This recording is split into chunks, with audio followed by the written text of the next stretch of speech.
भगवान श्री कृष्ण ने जब मोहिनी रूप धारण किया तो उनके सौंदर्य पर 33 करोड़ देवता मोहित हो गए। सभी देवताओं ने मन में यही कामना हुई कि ऐसी सुंदरी उनकी पत्नी बन जाए, परंतु केवल एक देवता ऐसे थे जिनके मन में मोहिनी के प्रति इस तरह का भाव नहीं आया।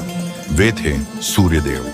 सूर्यदेव ने मोहिनी रूप को देखकर मन ही मन कहा, यदि ये मेरी पुत्री बन जाए तो मेरा जीवन धन्य हो जाए।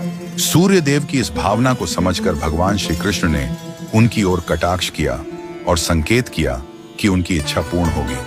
समय बीतने के बाद सूर्यदेव ब्रजभूमि में वृषभानु महाराज के रूप में अवतरित हुए। वृषभानु जी ने तपस्या की और ब्रह्मा जी से प्रार्थना की कि उन्हें ठाकुर जी की पुत्री के रूप में प्राप्ति हो। ब्रह्मा जी ने उनकी प्रार्थना को श्री हरि तक पहुंचाया। ठाकुर जी ने विचार किया कि वे नंद यशोदा और देवकी वासुदेव के यहाँ पुत्र के रूप में जन्म लेने वाले हैं, लेकिन प्रेम की स्थापना के लिए एक विशेष अवतार लेना होगा। ठाकुर जी ने अपने रूप को दर्पण में देखा और उस दर्पण में उन्हें ऐसा रूप दिखाई दिया जो स्वयं ठाकुर जी को भी मोहित कर गया। यह रूप ठाकुर जी का ही स्त्री रूप था।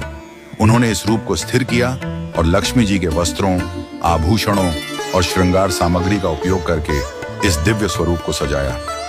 जब यह स्वरूप पूर्ण हुआ तो ऐसा प्रतीत हुआ मानो सूर्य और चंद्र का एक साथ मेल हो गया हो। यह दिव्य तेज इतना अद्भुत था कि स्वयं ठाकुर जी भी नेत्र मूंने को विवश हो गए। जब उन्होंने नेत्र खोले तो उनके सामने श्री राधा रानी का दिव्य स्वरूप प्रकट हुआ।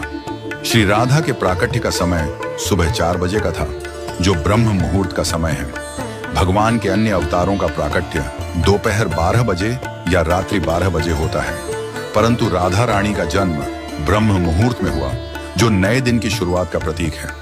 यह इस बात का संकेत था कि प्रेम का प्रकाश संपूर्ण विश्व में फैलने वाला है।